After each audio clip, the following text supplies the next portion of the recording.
Well, howdy, y'all. Happy 4th of July. May the Lord bless you. Spend some quality time with your family and, yeah, have a good one. But anyways, guys, wanted to do a little video for y'all with these fuel wheels. When I was buying them, I got mixed reviews, so figured I'd share my story with you. Some real world, and you guys could come up with your own conclusion. Anyways, I'm a very, I was going to say genuine guy as far as genuine parts go. I had no intentions on throwing aftermarket wheels on this truck, but my buddy ended up buying a Chevy, and that thing had no appeal to me. But, you know, 2 weeks later, showed up to my shop. I'm like, dang, dude, that thing looks good. I'm like, what all did you really do? All I see is wheels. He's like, yeah, you know, them Chevy boys, they had to turn up them torsion bars or something like that, and then threw some nice wheels, and things looked good.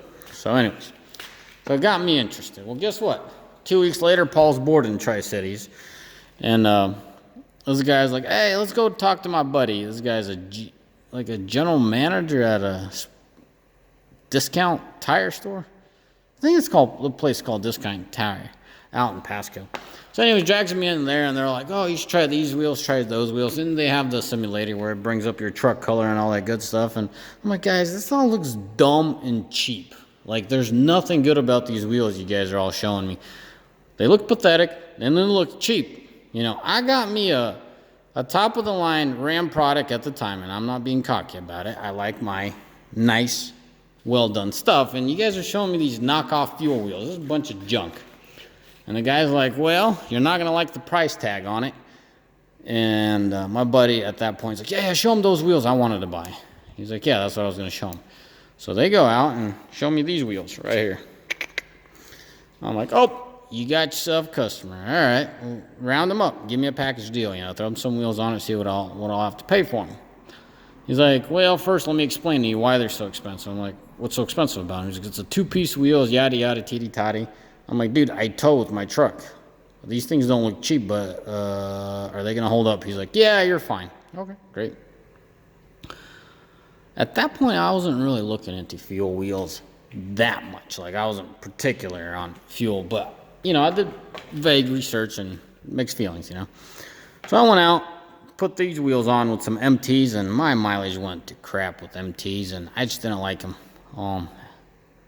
So I pulled MTs off and threw these ATs. I was much happier. A lot less rolling resistance, and being a guy that I am, I like my clean, functional, you know, I like my functionality. And anyway, so rewind the tape a little bit. Once I put these wheels and MTs on, I ended up getting forced to put these things on because of all the rocks I had in the crevices and the cracks, and I mean, scraped up my windows and stuff.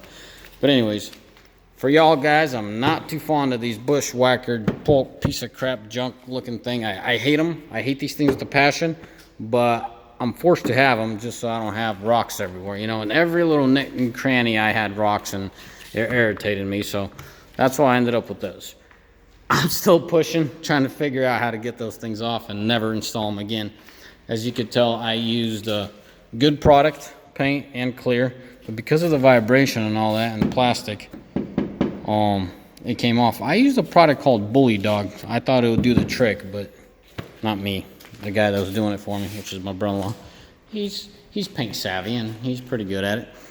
But anyway, so off subject, back onto the subject of wheels, you know.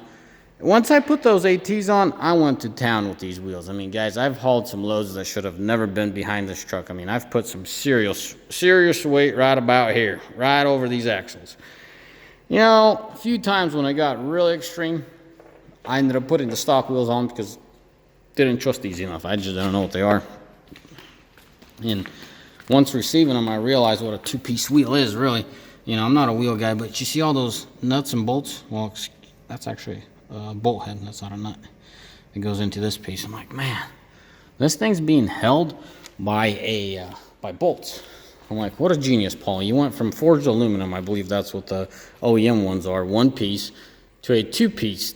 I believe these are forged aluminum. Correct me if I'm wrong, guys. These are Mavericks. Two-piece wheels. So back to my story. Sorry, guys. I'm jumping all over the place. I'm just filling in any little detail one would want to know that would buy fuel wheels. So I threw, on a couple occasions, I threw the stock wheels on because I wasn't really too convinced of these tires at the time, which was the early stages of my ownership of these wheels. And then I got into a couple situations where I wasn't anywhere near the shop and I had to pull what I had to pull with these wheels on it. And then I said, whatever, man, if it blows, it blows. If I destroy a wheel, I destroy a wheel. Well, guess what? 4+ years later, still have the wheels. They're still holding on just fine. I have not damaged any wheel as far as bending, cracking, okay? I'm very sensitive, and I'm very observant when it comes to that kind of stuff. I'm very sensitive to the way the truck rides. And, I don't have a beeper thing in the truck where on the tire pressure, but I tell you what, I'm driving down the road and I can tell you when one tire's low on pressure. And no, I'm not God, but I'm just very sensitive to my truck. And I'm like, this is like a couple years ago. I'm like, honey, did you hear that? She's like, hear what? I'm like, dude, I'm starting to click, on my steering wheel, going through my gauges. I'm like, I think one of my rear tires are low on because I didn't get an equal thump going over those rails. That's what I was going to show you. Going through there. She's like, Paul, you're crazy. So I go down. Yep, sure as hell.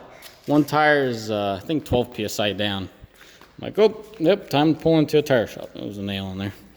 So anyways, I'm very sensitive. I have not bent these things. I have not cracked these things. These things have not went to south. And all the negative reviews, I can't say anything about their cheap fuel wheels. These are like the mediocre. This is the mid-class one. There's actually a single-piece forged line that they have. Besides the paint, that's my only problem. That's my only problem with these rims, is the paint. The paint absolutely sucks. I don't know what my expectations, how high I could push them. I mean, I don't know how good of a paint job one could do. When I buried this thing up to the frame rails in mud, this was the end result. So I'll let this one go. But they're like the rest of the wheels, you'll see like dinky stuff. And I know I'm nitpicking, guys, but there's just, I mean, some of these are dirt, but let's say this one right here, it's not dirt.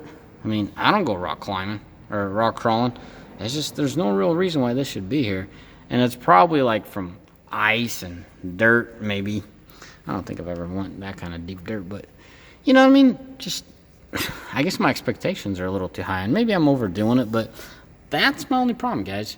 They have not let me down. They have not put me on the side of the road, and all that negative feedback that I've heard about fuel's junk. You're going to bend them. They're going to, just XYZ and all these horror stories. I can't agree with them, For a guy putting X amount of weight that's way beyond what the rear axle should ever see on a truck, and nothing happened to their wheels, I'll tell you what, these are some solid wheels. So, quick recap. Buying fuel 2-piece wheels. What can I say about them? Structurally, you got nothing to worry about. Paint-wise, that's an issue. And once again, I don't know if I'm nitpicking or this is as good as it gets as far as paint. But, if they were powder-coated, I mean, something better. I mean, it just seems like they scratch too easy. That's the only thing I got to tell you guys. I'm actually thinking buying a new set of rims for this truck. Whatever, I'll go ahead and say what I got to say. There's a new body style that's coming out, in 2020 or something like that. So by that time, I got to make up my mind. Am I going to modify this truck a little bit more for practical reasons? At that point, I'll do a little bit of work on the front end, not suspension, cosmetically, front end, and some new wheels on this truck, or I'm just going to go ahead and do my thing and move on with a newer truck. So, near future, something's going to happen to this truck. Either it's going to put to work, which I have a hard time doing, because looking into the 1500s, the only thing the 1500 got going for them is a bigger cab. You could, see it. That's it. I don't care for all them gadgets. They're cool, their screens are cool and all. But, yeah, I'm going way off subject. Anyways, guys, I'll do a video another time for that. But these wheels, you got nothing to worry about, guys. Honestly. As I said, my biggest issue with them cracking and breaking and leaving me on the side of the road never happened, never bent. And, yeah, that's it, guys. As always, have a mighty fine day. May the Lord bless you, and happy 4th. Bye.